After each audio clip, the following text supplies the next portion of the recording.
May 21st, 2024, that's today, is a very important day in the life of the Wolmer schools.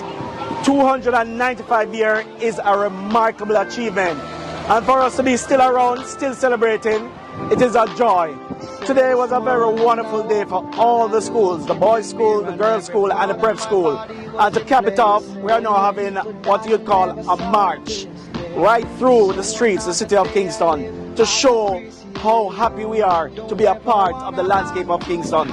We plan to be here for another 300 years. In 5 years' time, we'll be celebrating 300 years, and we expect it to be a bigger and better affair. So thanks to all Jamaica, thanks to all the Wolmerians here and abroad for celebrating with us, and we wish all the best for our school. Agi Kwadagis, one Wolmers. How proud are you to be a Wolmerian? Very proud to be a Wolmerian. I wouldn't have it any other way. I am so happy that I entered this school gate in 1983. It was 5 years.